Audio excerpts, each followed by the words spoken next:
Hi guys, welcome back to my channel. I'm Ashley White. This is Steph Holly. She's my good friend and my hairstylist. She's a master stylist at Beauty Brands. And we normally get together to talk some trash and talk hair. And that is what we're doing today. Yep, Actually, a marriage of both of those things. We wanted to get together and share the kind of top hair nightmares and mistakes that you hopefully aren't making, but if you are, we're here to help, we're here to educate. So you can fix it. Steph can fix it. I can fix it. I can bring a bottle of wine and some 90s sunglasses. You're good and support. I can get you through it. Yeah. Okay, mistake number one. I hear you say this all the time, and it's washing your money down the drain. And what you mean by this is someone goes, they pay really good money to get a salon cut and color. It looks beautiful. They walk out, they feel great. But then the products they have at home in their shower and in their kind of beauty cabinet are not up to snuff. And so all that money they spent in the salon goes down the drain. Literally. So I was really surprised when I asked you what product is the most important, because for me it's just kind of like they're all the same. But you said the most important thing for like maintaining color and sort of hair integrity is Shampoo and conditioner. like a good one. A good one. A good color safe one.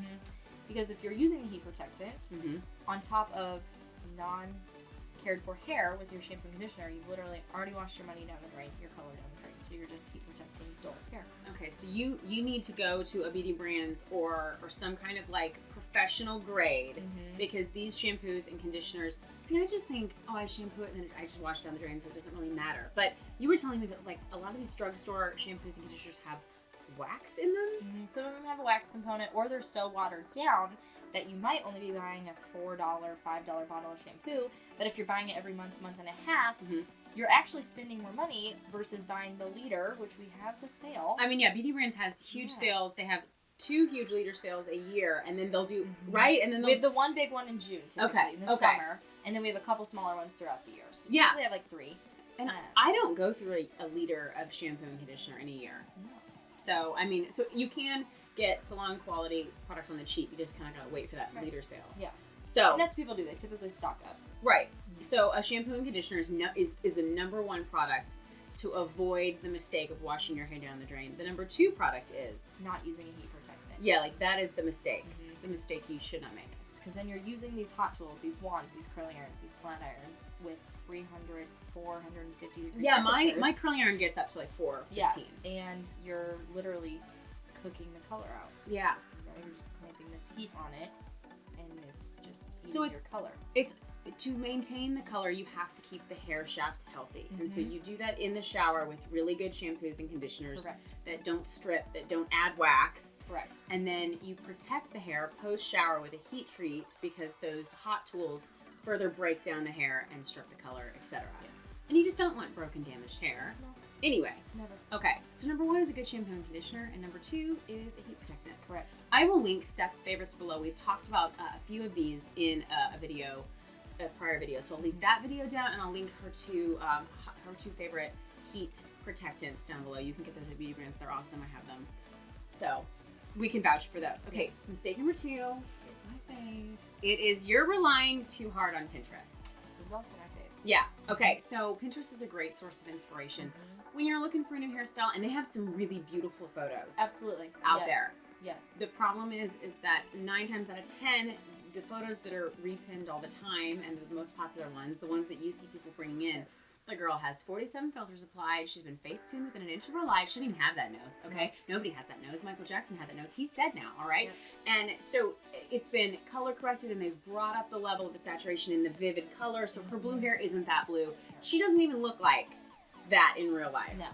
That's just on Pinterest. Yes. So, and then they say to Steph, make me look like this mermaid. Yeah. I would like to be her. Yes. The number 1 thing I do is I always cover the face with my thumb on your screen. Yeah. And I ask you, do you still like this hair, or did you like the full face of makeup? And the pretty girl. Sharp contour jawline. Yes. You told me the story about somebody will bring in like a shorter cut, and they'll be like, make my hair like this. And it only shows like this much of the hair, which is what you need. And then the rest of it is all contour and highlight and sunglasses. Yeah. Like, I also like those sunglasses. I would also like to look like that. But this is about hair, and it's about giving you information about the hair. Correct. So covering up the face, I think, is a really good tip. I mean, you can do this at home when you're browsing through Pinterest, and you're like, oh, I really like Blake Lively's hair, and then you're like, I also really like Blake Lively's face. Is it really about the hair? Or is it about the fact that she's married to Deadpool? I mean, It's her husband. ask yourself Yeah. these questions. Yes. Do a little digging, do a little soul searching. Yeah. Okay, so Pinterest can be a lie, just like all forms of social media. So I think the fix is to have that conversation with your stylist and to say, is this attainable? You know, can it look like this? If not, what is a more realistic expectation? Absolutely. Yeah. Yes. Okay. So conversations with your stylist are key. You can't just walk in with a photo, hand it off to your stylist, and then check out and be on your phone for 2 or 3 hours and expect to be happy. That's not real. Okay. Mistake number 3 is going too light, too fast. Mm-hmm. So, Steph, what do you say about this? You can't go blonde overnight, but you can go bald overnight. Oh yeah. Oh yeah. Mhm. Because if you go blonde too fast, if you go blonde not the right way, you break the hair down, it breaks off. Yes. And you're literally... You cannot go from dark to light in one visit. Right. You can't do it. We saw the Kardashians try and do it years ago. Kim was rocking that real rough yellow So you can do it, but the hair won't look good. You can't like do icy. You like the No. blonde Kim has now is not the blonde that Kim had years ago. Yes, Correct. and you see a lot of girls now. They try to go really super blonde, and there's that yellow tint, and they're not trying to achieve like the buttery. No. They're trying to do icy, but they can't because they haven't put in the time to be able to really pull out that color and tone it correctly, etc. Correct. Because stripping color in order to make it light also strips protein. Yes. I mean, that's the point. You're breaking open the cuticle in your hair shaft that is sealed together. You're breaking through it as you're lightening to release the dark colors. Right. The browns and the reds that are in there, and you're opening it up. And if you are not careful, you will literally break the cuticle open and apart. And that is when we enter hydrolyzed hair that cannot be saved. There is no resealing it down once you've broken the cuticle open. It's like Humpty Dumpty. Can't put it back together. Your hair is an egg. Yes. You heard it here. The more you know. Yes. Yeah. So the idea is you have to do it in stages over time, and depending if you have super healthy hair, it might be faster for you. Absolutely. But if you already have color treated hair and you've been color treating it for years, you might not be able to go as light, even as fast as that. It might take you. It took us like 2 years to get this because I was color treating my hair. I was a dark ombre to kind of a golden blonde, and I have drier hair. It's a little bit on the coarse side, and so you had to. We wanted to maintain length. Yes. I didn't want to chop it off super short because I cannot pull that off, and you just got to know your strengths. Do you know what I mean? And so in order to do that, you had to baby it, and so it was just an every 6 to 8 weeks we would lighten it. You were as aggressive as you could be. Absolutely. Without sacrificing the integrity of the hair. That was most important to you, which is that's what you should be thinking of. It's not the color and how it looks, but is it healthy? You want a stylist that knows their limitations and what your hair can handle. Yes. And I always err on the side of caution the first time, and then because next time it can be more aggressive. But if you damage the hair, there's no going back. Right. Better safe than sorry. Okay, so have a little patience. Again, you gotta just have the conversations up front. Yes. Let your stylist get his or her hands in your hair and sort of figure things out and talk you through it and come up with a game plan. Absolutely. Okay, so last question is a little bit I just want to talk some trash. So what is the worst like dye job or haircut or something that you've seen come in to your chair that you've had to fix?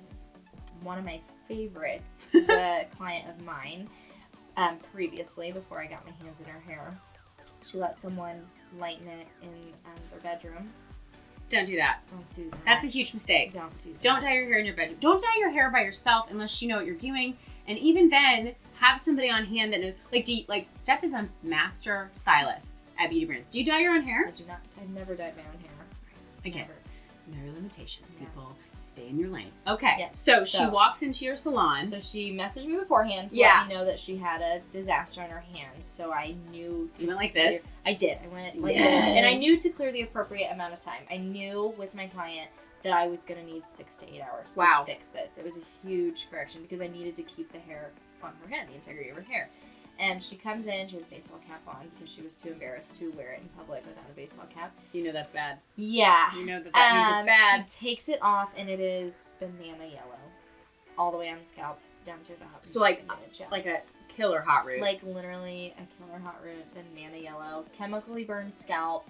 Oh Because no. that's what you also get into. So 6.5 hours later, Wow. she left. It was a soft, melted, rooted blonde look. Very pretty. Her hair is great now. Thank you guys for watching. Like and subscribe. Ask Steph questions in the comments if you have them. Talk to me about 90s sunglasses and, you know, Will Smith and Men in Black, and because like that's what this looks like. Yes. And I hear it's coming back. it's see you see how this goes. I put it out there and then she picks it up, and that's my message. Thanks so much, guys. We will see you soon. Bye.